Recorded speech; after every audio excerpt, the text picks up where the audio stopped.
வணக்கம். நான் மீண்டும் இன்னொரு வீடியோவாக உங்கள் கூட வரேன், உங்கள் முன்னாடி வரேன். இப்போ நான் இன்னைக்கு ராகி லட்டு எப்படி செய்யறது அப்படிங்கிறது. ஒரு கப்பு ராகி மாவு நான் எடுத்துக்கிறேன். ரெண்டாவது தேவைப்படுறது வேர்க்கடலை. பார்த்தீங்கன்னா வறுத்த வேர்க்கடலையோ இல்லை பச்சை வேர்க்கடலையோ இருந்தாலும் பரவாயில்லைங்க. இதை வறுத்து திருப்பியும் கேழ்வரகு பொடி இந்த வேர்க்கடலை எடுத்துருக்குங்க. அப்புறம் ஒரு 3-4 ஏலக்காயை நான் பொடி பண்ணி வச்சுருக்கேங்க. இது கூட இனிப்புக்கு வெல்லம், அதாவது ஜாகரி, இதுவும் பார்த்தீங்கன்னாக்கா இதே அளவில் நான் கப்பில் 1/2 கப்பு. இப்போ இது கூட ஒரு சிட்டிக்கு உப்பு கொஞ்சம் தேவைப்படுதுங்க.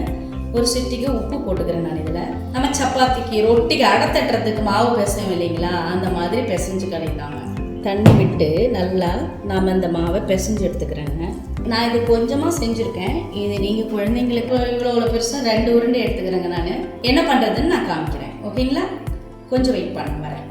பொடியாக்க பாருங்க. அடுத்த ஸ்டெப்பு என்ன பண்ணுறேங்க, இந்த கடலையை 1க்கு 2 நம்ம பொடி பண்ணிப்போம். மிக்சியில் வச்சு ஜஸ்ட் பொடி பண்ண போகிறோம். மிக்சியில் போட்டு பொடி பண்ணணும்.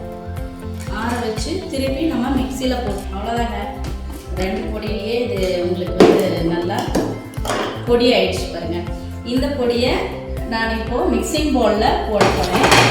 வறுத்த கடலை பொடியாக்குனது, இது கூட ஜாகிரி வெல்லம், இதுவுமே நம்ம துருவி வச்சுட்டாலும் சரி, இல்லை மிக்சியில் போட்டு ஒரு பொடி ஆக்கி வச்சு. ஏலக்காய் நான் கொஞ்சம் சர்க்கரை போட்டு சீனி போட்டு நான் பொடி ஆக்கியிருக்கேன். அப்போ தான் அந்த பொடி நல்லா இதில் பிடிக்கும் அப்படின்றக்காக. அவ்வளோதான். இதை நாம் இப்போ உருண்டை லட்டு பிடிக்க போகிறோம். தண்ணி எதுவுமே விட வேண்டாம், ஏன்னா ஸ்மெல் வர்றதுக்காக நல்ல ஒரு மனம் இருக்கும்.